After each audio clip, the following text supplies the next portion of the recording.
नमस्कार दोस्तों, मैं सुप्रिया स्वागत करती हूँ आपका डिकोड एग्जाम के डेली करंट अफेयर्स की क्लास में। दोस्तों, आज डेली करंट अफेयर्स की क्लास में हम डिस्कस करने जा रहे हैं 12 जनवरी से रिलेटेड करंट अफेयर्स को। तो चलिए जल्दी से आप सभी लोग सेशन से जुड़ जाइए, सेशन को ज्यादा से ज्यादा आप सभी लोग शेयर करें।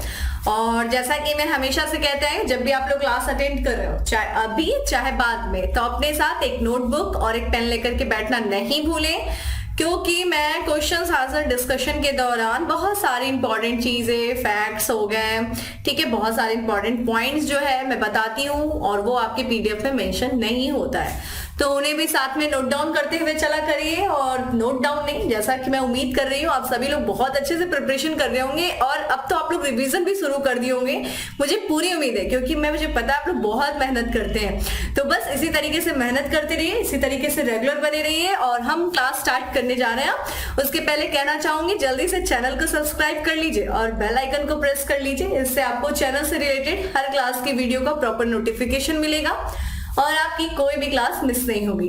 चलिए देर नहीं करते हैं और अपनी क्लास स्टार्ट करते हैं। और आज की क्लास में हमारा सबसे पहला इंपॉर्टेंट क्वेश्चन है कि हाल ही में किस राज्य सरकार ने ग्लोबल सिटी अभियान शुरू किया है। ध्यान रखिएगा, ये इंपॉर्टेंट क्वेश्चन है ये आपके लिए। ग्लोबल सिटी अभियान जो शुरू किया जा रहा है, ऑप्शंस आपके सामने दिख रहा है और जल्दी से वीडियो को पॉज करें, कमेंट बॉक्स में आंसर करें आप सभी लोग। कर्नाटक, उत्तर प्रदेश, उड़ीसा या फिर गुजरात। ठीक है, देखिए ये करेक्ट आंसर इस बी है, उत्तर प्रदेश। और इस रीजन, ये जो कारण है इसकी वजह से ये जो काफी इंपॉर्टेंट ये क्वेश्चन हो जा रहा है, क्योंकि ये ना सिर्फ करंट है बल्कि ये यूपी स्पेशल भी है। तो यह जो है ग्लोबल सिटी अभियान जो शुरू किया जा रहा है वो उत्तर प्रदेश सरकार के द्वारा शुरू किया जा रहा है। और जैसा कि आपको पता है, अभी कुछ ही दिनों के बाद उत्तर प्रदेश में ग्लोबल इन्वेस्टर समिट भी होने जा रही है और G20 समिट भी। उसके ठीक देखा जाए 100 दिन के पहले ही उत्तर प्रदेश सरकार ने एक अभियान शुरू किया है, ग्लोबल, यहाँ पे यूपी ग्लोबल सिटी अवार्ड। तो वहां के जो यानी कि जो एक तरीके का जो उत्तर प्रदेश के जो शहर है उनको ग्लोबल लेवल पे बनाने के लिए, ठीक है, वहां पे जितने भी जो बड़े बड़े जो शहर होते हैं उनके जो मानक होते हैं, जो उनके विकास होते हैं, उस लेवल का लेके जाने के लिए वहां की सरकार के द्वारा इस अभियान की शुरुआत की गई है। तो इस अभियान का अगर हम बेसिकली उद्देश्य देखें क्या है, तो वहां पे जो राज्य सरकार है वो जो वहां के शहर है उन शहरी क्षेत्रों को वैश्विक मानकों तक लेके जाना। जैसे कि हमने बताया ग्लोबल लेवल पे, जैसे कि विदेशों में आप बाहर देखो कहाँ कहाँ कितने बड़े बड़े सिटीज है, उनके वहां पे जो सारी सुविधाएं, वो सारी सुविधाओं से लैस करना उत्तर प्रदेश के शहरों को, यही इस अभियान का उद्देश्य है। जिसमें से देखा जाए क्या क्या सुविधाएं, तो जो सारी सुविधाओं में सुधार करना।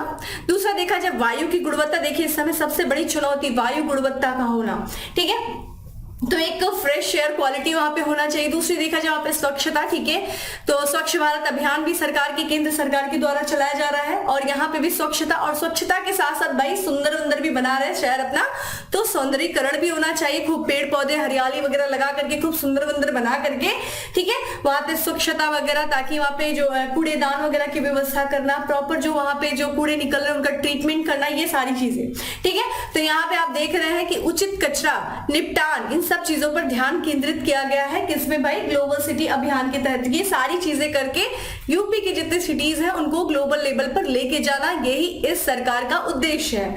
इस अभियान में देखा जाए जो राज्य के सभी नगर हैं, ठीक है, तो देखा जाए यहाँ पे 762 जो नगरीय निकाय है उन पर ये सारे जो ये अभियान जो है वहां पर लागू किया जाएगा। इस अभियान के बारे में देखा जाए तो इसको शुरू किया गया है उत्तर प्रदेश के जो राज्य और शहरी विकास मंत्री हैं, ऊर्जा मंत्री, ध्यान रखिएगा, अरविंद कुमार शर्मा जी के द्वारा ये यूपी ग्लोबल सिटी अभियान को शुरू किया गया है। और अभी देखिए वर्तमान में जो यहाँ की सरकार है, यानी कि जो यहाँ के मुख्यमंत्री हैं उत्तर प्रदेश के योगी आदित्यनाथ जी, उन्होंने देखिए ये एक तरीके का उनका प्रयास है कि आने वाले अगले 5 वर्षों में, ठीक है, जो राज्य की अर्थव्यवस्था है, जो वहां की इकोनॉमी है, उसको $1 ट्रिलियन तक लेके जाना, ठीक है। तो वहां की प्रेजेंट गवर्नमेंट ने एक लक्ष्य रखा है कि उत्तर प्रदेश की अर्थव्यवस्था को अगले 5 सालों में $1 ट्रिलियन की अर्थव्यवस्था तक बनाना, ठीक है। और इसी के तहत ये सारे लक्ष्यों को प्राप्त करने के लिए और साथ ही साथ जो उत्तर प्रदेश के शहर है उनको ग्लोबल लेवल तक ले जाने के लिए सरकार के द्वारा ये कई सारे प्रयास कर रहे हैं, जिसमें से ये आपका यूपी ग्लोबल सिटी अभियान भी है, ठीक है।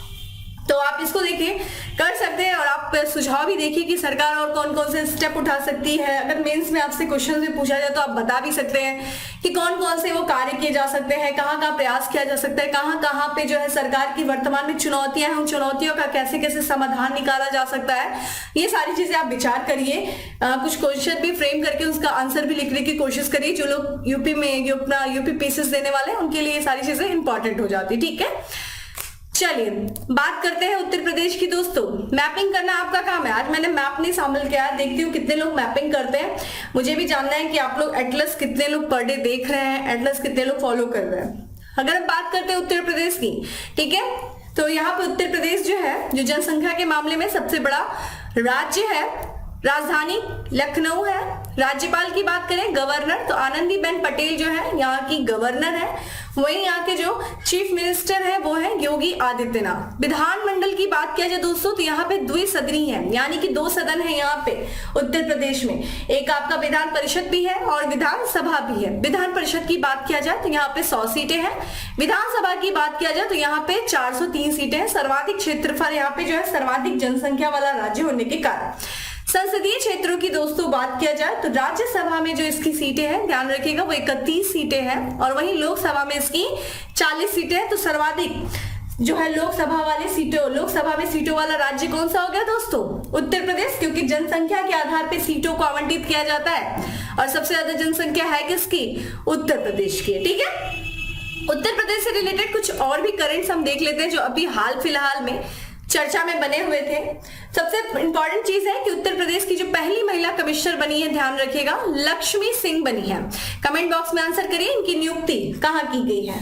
वहीं बात करते हैं देश की सबसे बड़ी आधुनिक गौशाला बनेगा कहां पे दोस्तों? उत्तर प्रदेश के मुजफ्फरनगर जिले में। ठीक है, उत्तर प्रदेश से देखिए, उत्तर प्रदेश की जो सरकार है उसने ये बोला है कि मथुरा वृंदावन शुद्ध शून्य कार्बन उत्सर्जन पर्यटन स्थल बन जाएगा। कब तक? ध्यान रखिएगा 2041 तक। वहीं देखा जाए खेलो इंडिया यूनिवर्सिटी गेम 2023-24 का मेजबान राज्य कौन है दोस्तों? उत्तर प्रदेश। मोस्ट इंपॉर्टेंट, तो यहाँ पे जो है खेलो इंडिया यूनिवर्सिटी गेम 2023-24 की जो मेजबानी कर रहा है वो उत्तर प्रदेश कर रहा है। वहीं देखा जाए उत्तर प्रदेश का जो पहला डेटा सेंटर का उद्घाटन किया गया कहां पे? ग्रेटर नोएडा में। तो ये उत्तर प्रदेश से रिलेटेड कुछ इंपॉर्टेंट और भी न्यूज थे जो भी हाल फिलहाल में रहे हैं चर्चा में। तो यहाँ से इंपॉर्टेंट क्वेश्चंस बन सकते हैं और बनेंगे भी। तो यूपी स्पेशल आप लोग पढ़ते रहिए। देखिए सर आप लोगों को क्लास भी देते रहते हैं, मंथ में एक बार यूपी स्पेशल की क्लास आती है डिकोड एग्जाम पे, उनको रेगुलर फॉलो करिए, अपनी शॉर्ट नोट्स बनाना नहीं भूलिए। चलिए अगले प्रश्न पे चलते हैं। नेक्स्ट क्वेश्चन है हमारा कि निम्न में से कौन सा राज्य देश का पहला पूरी तरह से डिजिटल बैंकिंग वाला राज्य बन गया है? क्वेश्चन बहुत अच्छा है ये, और ध्यान रखिएगा यहाँ एक तरीके से हम देख रहे हैं कि वहां का जो बैंकिंग सिस्टम है इस राज्य का वो पूरी तरीके से डिजिटल हो चुका है। वहां पे एक तरीके से किसी भी तरह का कार्य जो हो रहा है, काम जो हो रहा है, वहां पे किसी भी तरह का पेपर वर्क अब नहीं हो रहा है, सारी चीजें डिजिटल माध्यम से हो रही है। और यहाँ पे ऐसा करने वाला राज्य पहला कौन सा है देश का? देखिए ये बड़ा ही क्वेश्चन आप लोग जल्दी लगा भी लेंगे। इस सब मामले में देखिए केरल आगे रहता है। Correct answer is a, Kerala. ठीक है, केरल है। आइए इसके बारे में बात करते हैं। तो केरल देखिएगा जो देश का ऐसा पहला राज्य बन गया है जहां पे जो है डिजिटल सेक्टर, यहाँ पे जो पूरा बैंकिंग सेक्टर है वो पूरी तरह से क्या हो गया है दोस्तों? डिजिटल हो गया है। यानी कि अब यहाँ पे पूरे कार्य, बैंक से जुड़े हुए सारे कार्य, फाइनेंस से जुड़े हुए सारे कार्य डिजिटल माध्यम से हो रहे हैं। किसी भी तरह का कोई पेपर वर्क नहीं हो रहा है। ठीक है, यहाँ पे देखा जाए जो केरल है, केरल जो है वो सभी जिले कम से कम एक बचत और एक चालू खाते को यहाँ पे डिजिटाइज करने वाला देश का पहला राज्य है। ठीक है, केरल जो है, केरल के जितने सभी जिले हैं वहां पे जितने भी एक वहां का जो सेविंग अकाउंट है, वहां का जो करेंट अकाउंट है वो पूरी तरह से डिजिटल रूप से चलाया जा रहा है। ये सारी चीज कैसे पॉसिबल हुई? तो वहां पे एक तरीके से बुनियादी ढांचा यानी कि डिजिटल नेटवर्क को बिछा करके सरकार के द्वारा बुनियादी ढांचे का विकास करके, साथ ही साथ जो टेक्नोलॉजी, बिना टेक्नोलॉजी के तो डिजिटल होना पॉसिबल नहीं है।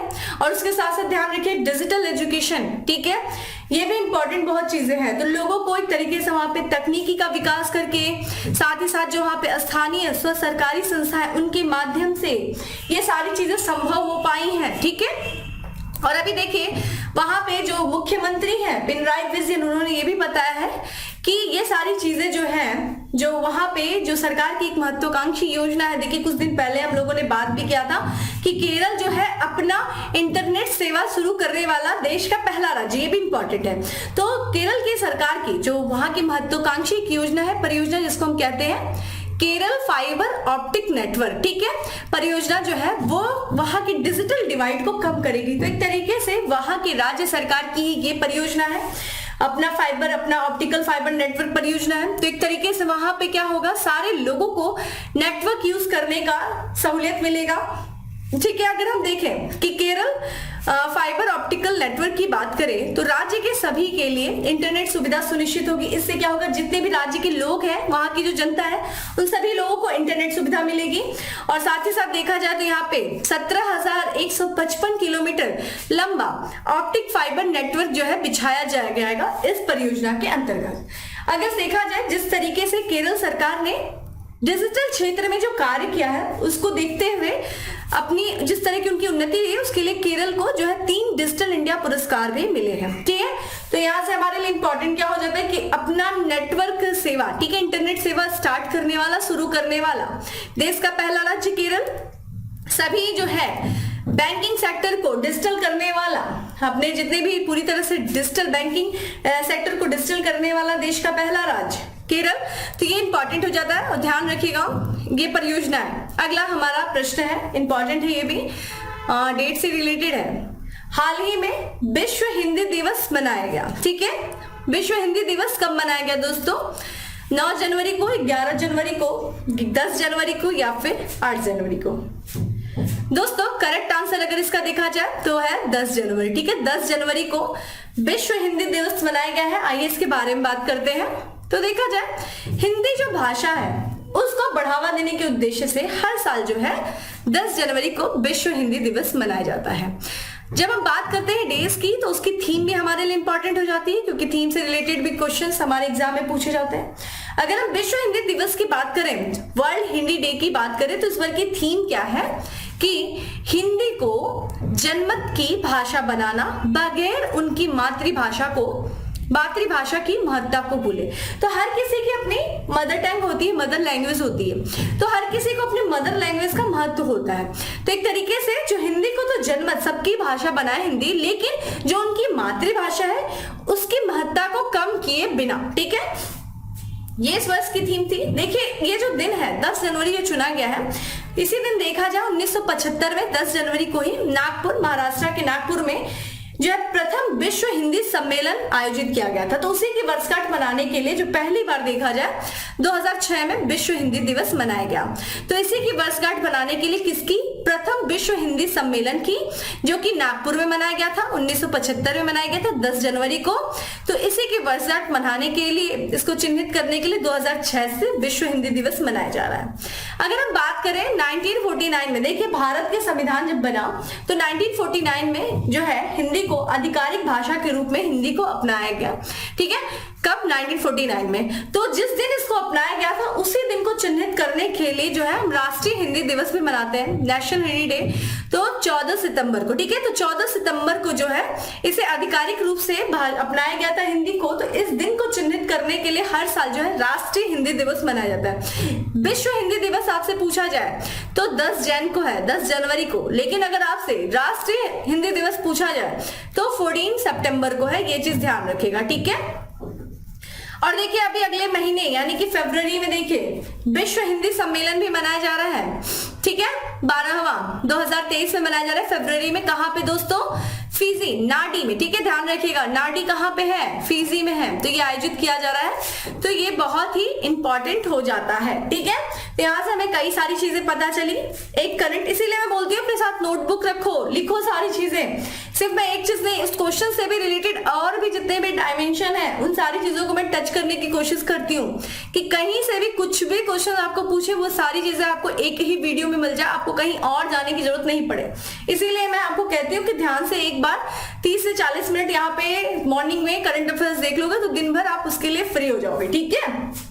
चलिए अगले प्रश्न पे चलते हैं। बहुत ही इंपॉर्टेंट क्वेश्चन है ये। देखिए रिजर्व बैंक ऑफ इंडिया ने कितने करोड़ रुपए की 2 किस्तों में ग्रीन बॉन्ड जारी करेगा? तो कितने करोड़ रुपए की किस्तों में ग्रीन बॉन्ड जारी करने वाला है, ठीक है, रिजर्व बैंक ऑफ इंडिया। कर रहे देखिए यहाँ पे option correct answer is 8,000 crore. देखिए ऐसी दो ग्रीन बॉन्ड जारी करेगा वो 8,000 और 8,000 की दो, यानी कि 16,000 करोड़ की। तो यहाँ पे देखिए अभी देखा जाए 8,000 करोड़ रुपए की दो किस्तों में, यानी कि 4,000 की किस्तों में ग्रीन बॉन्ड जारी करने जा रहा है रिजर्व बैंक ऑफ इंडिया।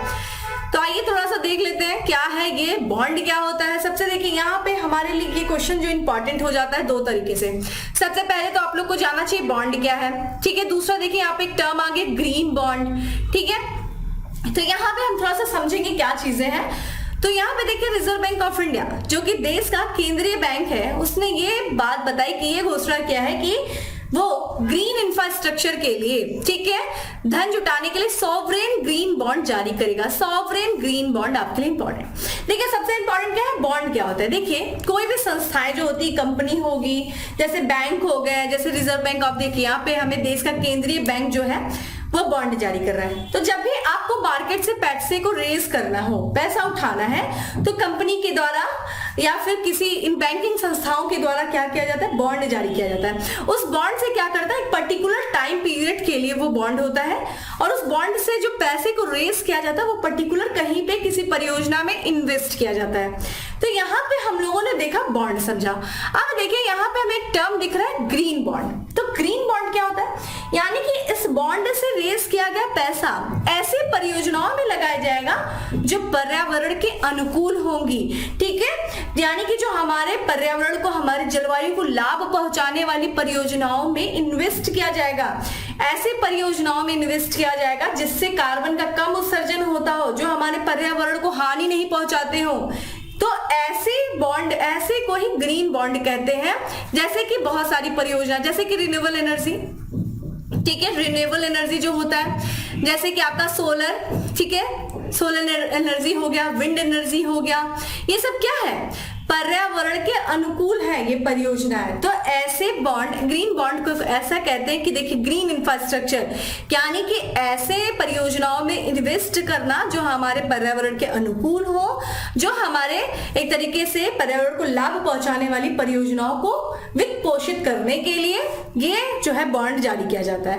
अब यहाँ पे एक वर्ड आ गया सॉवरेन। भाई अब सॉवरेन क्या है, तो यानी कि वो बॉन्ड जो किसी सरकार के द्वारा, चाहे वो राज्य सरकार हो, चाहे वो केंद्र सरकार हो, यानी कि कोई सेंट्रल हो, चाहे वो स्टेट हो, ऐसे सरकार के द्वारा जो बॉन्ड को जारी किया जाता है उसी को सॉवरेन बॉन्ड कहा जाता है। तो यहाँ पे आप देख रहे हैं, तो यहाँ पे जो बॉन्ड जारी किया गया वो सॉवरेन ग्रीन बॉन्ड जारी किया गया, यानी कि सरकार के द्वारा ग्रीन इंफ्रास्ट्रक्चर में इन्वेस्ट करने के लिए बॉन्ड जारी किया गया, जिसको मैनेज किसके द्वारा किया जा रहा है, रिजर्व बैंक ऑफ इंडिया के द्वारा किया जा रहा है। ठीक है, आप ये बात समझ गए।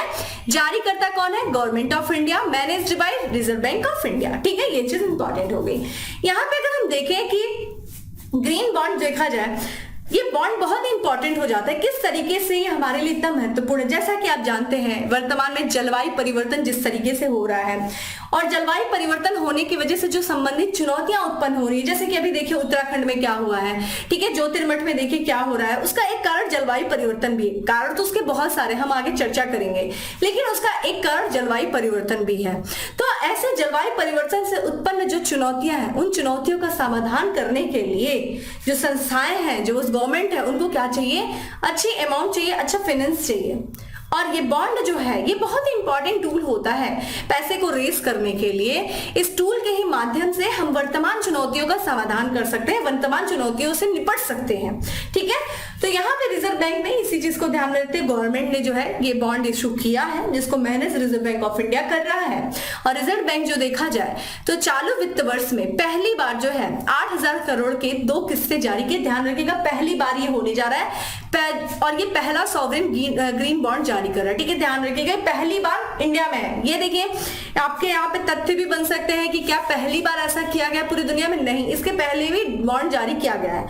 यहाँ पे इसकी जो यहाँ पे 25 जनवरी को, ठीक है, 8,000 करोड़ का जो है सॉवरेन ग्रीन बॉन्ड जारी किया जाएगा। 2 किस्तों में है, ध्यान रखिएगा, इंपॉर्टेंट है, 2 किस्तों में। और कितने साल के लिए, एक ध्यान रखिएगा आपका 5 साल के लिए है। ठीक है, दूसरा जो है 4,000 करोड़ का वो है 10 साल के लिए, इंपॉर्टेंट है, ये ध्यान रखिएगा। स्टेटमेंट वाले क्वेश्चंस इसी तरीके के बनेंगे। ठीक है, सॉवरेन ग्रीन बॉन्ड की जो रूपरेखा है वो सरकार ने पिछले ही वर्ष यानी कि 9 नवंबर 2022 को जारी कर दी थी। ठीक है, अगर हम देखें यहाँ पे आप देख रहे हैं कि ग्रीन बॉन्ड देखिए क्या होता है, जिनका उपयोग सरकार क्या करती है, वित्तीय परियोजनाओं में, ऐसी वित्तीय परियोजनाओं में करती है जिसका जो है पर्यावरण पे एक सकारात्मक असर पड़ता है, जो हमारे क्या करते हैं, पर्यावरण के अनुकूल होती है, जो जलवायु को लाभ पहुंचाने वाली होती है। इन परियोजनाओं में आप देख सकते हैं नवीकरणीय ऊर्जा है, स्वच्छ परिवहन है, हरित परिवहन है, ये सब शामिल है। ठीक है, सबसे पहला जो ग्रीन बॉन्ड जारी किया गया था दोस्तों वो यूरोपीय निवेश बैंक और वर्ल्ड बैंक ने किया था 2007 में। इंपॉर्टेंट स्टेटमेंट वाले क्वेश्चन इंपॉर्टेंट है। ठीक है, और यहाँ पे आपको दिख गया है सॉवरेन ग्रीन बॉन्ड, देख रहे हैं। देखिए सॉवरेन ग्रीन बॉन्ड जो होता है वो केंद्र या राज्य सरकार जारी किया जाता है। ठीक है, डेट इंश्योरेंस है। ठीक है, एक तरीके से जो निवेशकों से क्या करते हैं, पैसा उधार लेने के लिए जारी किए जाते हैं, मतलब इन बॉन्ड इशू करते हैं, फिर हम निवेशक जो होते हैं उनसे पैसे को रेज करते हैं और वो पैसा लेकर के हम ऐसी परियोजनाओं में लगाते हैं जो पर्यावरण के अनुकूल होती हैं। तो जुटाए गए जो फंड होते हैं उनका उपयोग पब्लिक सेक्टर्स के जो इन्वायरमेंट फ्रेंडली या फिर जो ग्रीन इंफ्रास्ट्रक्चर डेवलपमेंट प्रोजेक्ट होते हैं उन्हीं में क्या करते हैं, फाइनेंस करने के लिए यूज किया जाता है। तो उम्मीद करती हूँ ये आपको चीजें समझ में आ गई होंगी, क्लियर है। देखिए चीजें क्लियर हो तो आप लोग आंसर क्या करिए, कमेंट बॉक्स में बताया करिए हाँ चीजें क्लियर है। बहुत ही इंपॉर्टेंट चीज मैं आपको बताई, देखिए यूपीएससी में 2016 में इससे रिलेटेड एक क्वेश्चन आया था। ठीक है, आईएफसी मसाला बॉन्ड। ठीक है, ध्यान रखिएगा यूपीएससी का 2016 में क्वेश्चन पूछा गया था आईएफसी मसाला बॉन्ड। तो ये देखिए इस तरह के क्वेश्चन आपसे पूछे जा सकते हैं। यूपी पीसीएस जो लोग दे रहे हैं तैयारी कर लें अच्छे से, आपसे सॉवरेन ग्रीन बॉन्ड के बारे में पूछा जा सकता है, क्या है ये। ठीक है, साल याद रख लीजिएगा, ये प्रश्न मोस्ट इंपॉर्टेंट है, स्टार कर लीजिए इस क्वेश्चन को। ठीक है, चलिए अगले प्रश्न की तरफ बढ़ते हैं और देखिए अगला प्रश्न भी काफी इंपॉर्टेंट है। हाल ही में चर्चा में रहा जोशीमठ, जिसे हम ज्योतिर्मठ भी कहते हैं, किस राज्य में स्थित है। बहुत ही इंपॉर्टेंट न्यूज है, हम बात करेंगे ये न्यूज, देखिए क्यों इंपॉर्टेंट है। तो यहाँ पे करेक्ट आंसर दोस्तों है वो है सी है, उत्तराखंड में है। ये इंपॉर्टेंट न्यूज ये देखिए इसलिए हो जाती है, ज्योतिर्मठ जो है देखिए ये हमारे लिए दो तरह से यहाँ से क्वेश्चंस बन सकते हैं। सबसे पहली बात तो हमारे लिए जो ज्योतिर्मठ है उसकी लोकेशन कहाँ ये स्थित है। दूसरा जो है एक तरीके से ज्योग्राफी से रिलेटेड, और ज्योतिर्मठ में यानी कि जोशीमठ में जो अभी वहां पे जो आपदा आई है, देखिए वहां पे एक तरीके से ये चर्चा में इसलिए है क्योंकि वहां जो मकान है जोशीमठ में, जो उत्तराखंड के चमोली जिले में है, ये ध्यान रखिएगा।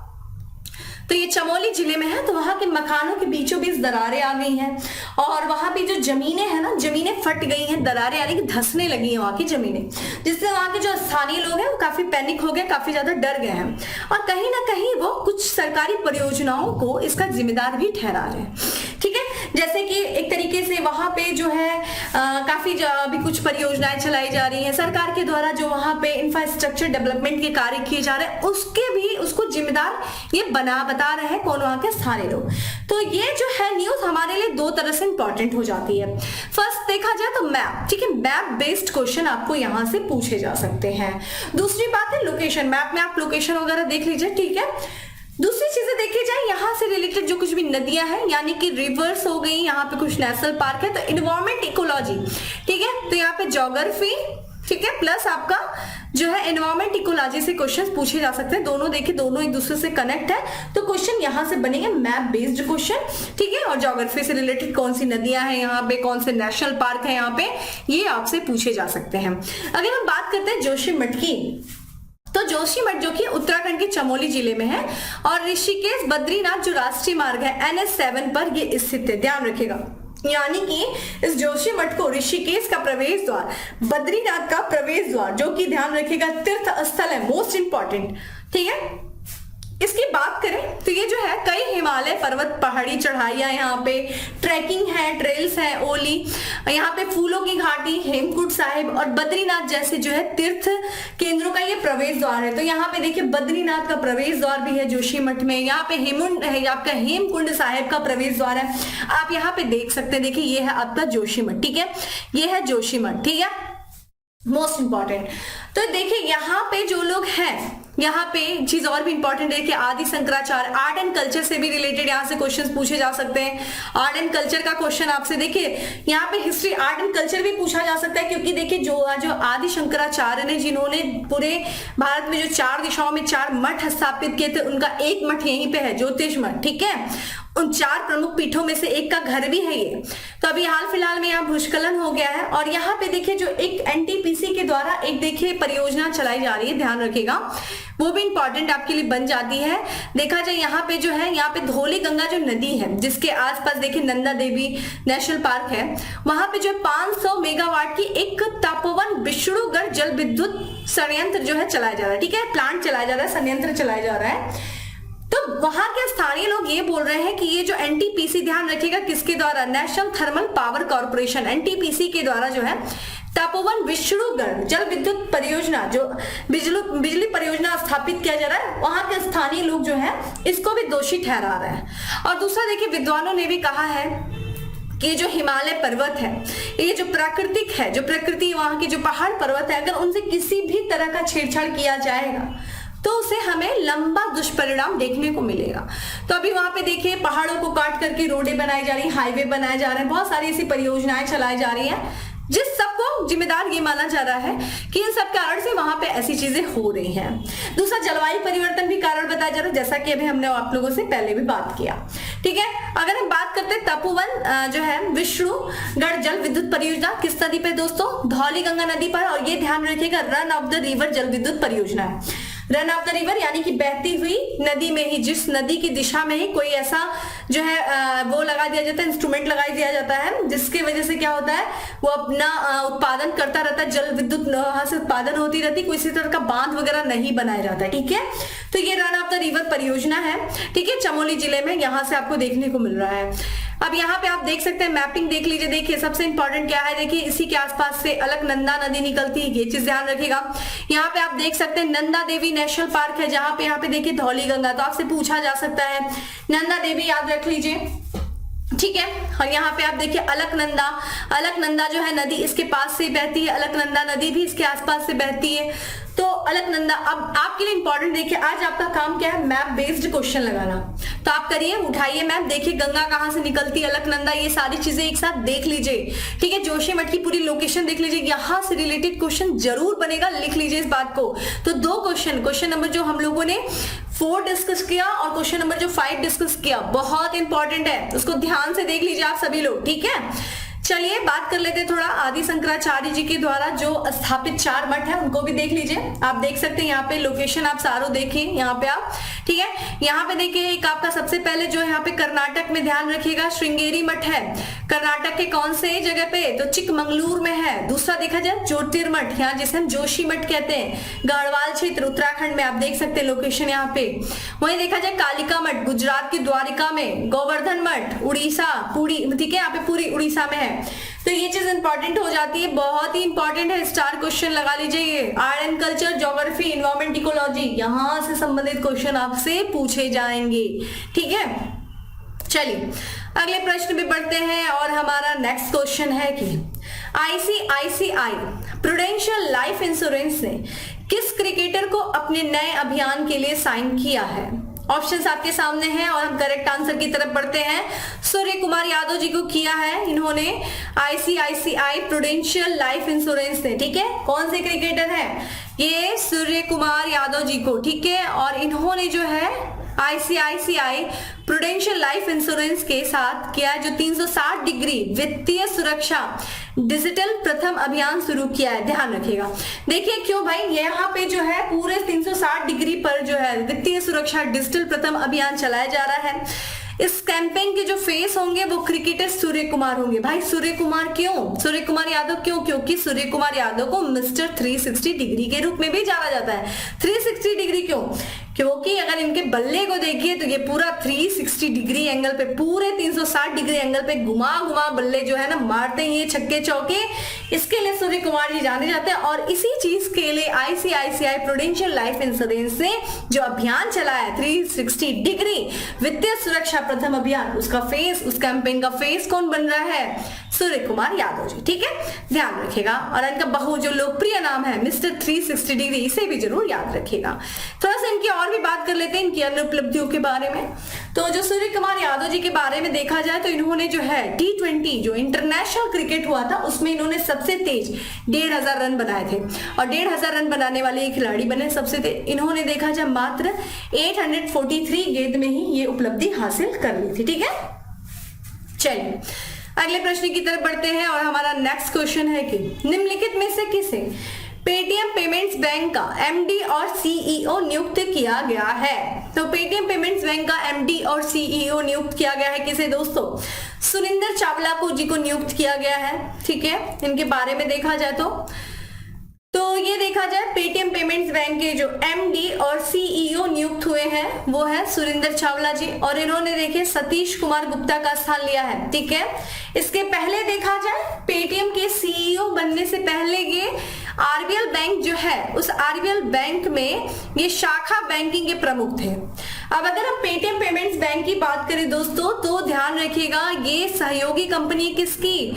197 कम्युनिकेशन कंपनी की, और 197 कम्युनिकेशन कंपनी जो है वो पेटीएम ब्रांड की मालिक है, और इसी की सहयोगी कंपनी है पेटीएम पेमेंट्स बैंक, ठीक है, इंपॉर्टेंट है।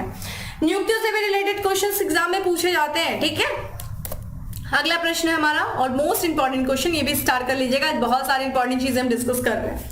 हाल ही में चर्चा में रहा दीपोर बिल वेटलैंड किस राज्य में स्थित है? एनवायरमेंट एंड इकोलॉजी से रिलेटेड ये क्वेश्चन है, इसको मार्क कर लीजिए, स्टार कर लीजिए। दीपोर बिल वेटलैंड की चर्चा है हो रही है, और ये किस राज्य में स्थित है? Arunachal, Assam, Manipur, Mizoram. Correct answer is B, Assam में स्थित है। आइए बात करते हैं भाई क्यों ये चर्चा में है। तो देखिए अभी हम लोगों ने देखा कि असम में ये स्थित है। ध्यान रखिएगा दीपोर बिल जो कि एक वेटलैंड है, यानी कि आर्द्र भूमि, और ध्यान रखिएगा भारत में जितनी भी आर्द्र भूमियां उसमें बस असम की में सिर्फ एक आर्द्र भूमि है, वो कौन सी? दीपोर बिल आर्द्र भूमि वेटलैंड है, ठीक है। तो ये असम में एकमात्र स्थित रामसर साइट है, ध्यान रखिएगा, इंपॉर्टेंट है ये। और ये जो है इस बिल की दीपोर बिल के बारे में बात किया जाए तो ये मीठे पानी की सबसे बड़ी झील है, असम की झीलों में से एक है। और जो बर्ड लाइफ इंटरनेशनल है उसके द्वारा ये पक्षियों के लिए सबसे महत्वपूर्ण क्षेत्र भी घोषित किया गया है। यहाँ पे कई सारी पक्षियों की प्रजाति रहती है, ठीक है। अभी हाल फिलहाल में देखा जाए ये जो दीपोर बिल वेटलैंड जो चर्चा में रहा है, जो असम का एकमात्र रामसर साइट है, वहां पे देखा जाए असम वन विभाग का जो गुवाहाटी वन जीव प्रभाग है उसने क्या किया है? इस वेटलैंड का गणना की है, ठीक है। वहां पे दीपोर बिल वेटलैंड में इसके पहले फरवरी 2022 में किया गया था, उसके बाद अभी हाल फिलहाल में दूसरी पक्षी प्रजातियों की वहां पे गणना की गई, काउंटिंग की गई है, ठीक है। अगर देखा जाए वहां पे जो पक्षियों की वर्तमान जो गणना की गई है उसमें कितने मिलाकर की प्रजातियां हैं? तो यहाँ पे जो है 96 प्रजातियां हैं, और टोटल कितनी पक्षी दर्ज की गई है? 26,747, ठीक है। 2022 में जो गणना की गई थी, काउंटिंग की गई थी, उसमें हमें 66 प्रजातियां देखने को मिली थी, जिसमें पक्षियां कितनी दर्ज थी? 10,289 पक्षियां जो है दर्ज की गई थी। इन पक्षियों की जो प्रजातियां हैं, जब हमें देखिए ये जो विविध प्रकार की जो प्रजातियां हैं वो हमें किसी भी क्षेत्र की जितनी ज्यादा प्रजातियां होंगी हमें उस क्षेत्र की विविधता डायवर्सिटी के बारे में पता चलेगा। और ध्यान रखिएगा ये जो है गणना जो काउंटिंग की जाती है वो वहां के क्षेत्र की वृद्धि को भी दर्शा रही है। तो एक तरीके से जो विविधता है, जितना ज्यादा विविधता होगी हमारा इन्वायरमेंट उतना ज्यादा सस्टेन करेगा। तो ये बहुत ही अच्छी बात है कि वहां पे जो है पक्षियों की प्रजातियों में लगातार हमें बढ़ोतरी देखने को मिली है, विविधताएं बढ़ी है, और वहां की प्रजातियों की कुल जो है संख्या की वृद्धि का भी पता चल रहा है इस काउंटिंग से। सामने आपको मैप दिख रहा होगा, हम बात कर रहे हैं असम के जितने भी नेशनल पार्क है, पर इस समय प्रेजेंट में देखिए असम में 7 नेशनल पार्क है, ठीक है। देखिए 7 नेशनल पार्क आप देख सकते हैं, रायमोना, मानस, दीपोर बिल, देखिए ये रामसर साइट है, एकमात्र रामसर साइट है असम में। वहीं काजीरंगा, ठीक है। और यहाँ पे बात करें औरंग, नामेरी, देह, यहाँ पे दिहांग पटकई, दिब्रू सिखोवा, ध्यान रखिएगा दिब्रू सिखोवा जो है कि असम और अरुणाचल प्रदेश के बॉर्डर पे है, तो 7 नेशनल पार्क है। ठीक है, तो यहाँ पे आपका आज का होमवर्क देखिए क्या है। सबसे पहले तो आप देखिए मैंने आप लोग को रामसर साइट पढ़ाई, तो रामसर साइट की वीडियो प्लेलिस्ट में पड़ी हुई है, सारी रामसर साइट आप देखेंगे और आप मुझे बताएंगे कि प्रेजेंट टाइम में इंडिया में कितने रामसर साइट हैं। ठीक है, टोटल रामसर साइट्स कितने हैं, ठीक है, कितने हैं आप ये बताएंगे। सबसे ज्यादा रामसर साइट्स वाला जो है स्टेट वो कौन सा है, सबसे ज्यादा रामसर साइट किसके पास इस समय। उत्तर प्रदेश में कितने रामसर साइट है आप मुझे ये बताएंगे। ठीक है, और नए अभी कौन कौन सी रामसर साइट बनी थी ये आप जरूर से ध्यान से रख लीजिए। तो उस वीडियो को देख लीजिए आप सभी लोग, प्लेलिस्ट में जो है रामसर साइट से रिलेटेड वीडियो है, आप लोग उसको अच्छे से देखिए, कमेंट बॉक्स में बताइएगा भाई कितने लोगों ने देखा है, मैं ये भी देखूंगी। दूसरा आप बात करेंगे नेशनल पार्क, आप मुझे बताएंगे कि सबसे ज्यादा नेशनल पार्क वाला स्टेट कौन सा है। अभी देखिए असम की बात करें तो ये तीसरे नंबर पे आ गया। ठीक है, 7 नेशनल पार्क है। आप मुझे बताएं सबसे ज्यादा नेशनल पार्क वाला स्टेट कौन सा है। और रामसर साइट आप अच्छी तरीके से देख लीजिए, बहुत इंपॉर्टेंट है, हर बार यहां से क्वेश्चन पूछे गए। चलो अगले प्रश्न की तरफ बढ़ते हैं। नेक्स्ट क्वेश्चन है हमारा कि निम्नलिखित में से किस राज्य ने पारंपरिक छेरछेरा त्योहार मनाया है। छत्तीसगढ़, ध्यान रखिएगा छत्तीसगढ़ ने इस त्योहार को मनाया है और इस त्योहार को 6 फरवरी को मनाया गया है छत्तीसगढ़ राज्य में। ठीक है, ये पारंपरिक त्योहार है छेरछेरा। और ये देखा जाए जब वहां की फसल का उत्पादन हो जाता है, फसलों को जब काट लिया जाता है खेती के बाद, तो जब वो अपने घर पे लेके जाते हैं अच्छी सी फसलों को, तो उसी की खुशी में ये मनाया जाता है। तो उसी खुशी में यहाँ पे पोष पे हिंदू कैलेंडर माह की जो पूर्णिमा रात होती है उसी रात में ये त्योहार मनाया जाता है।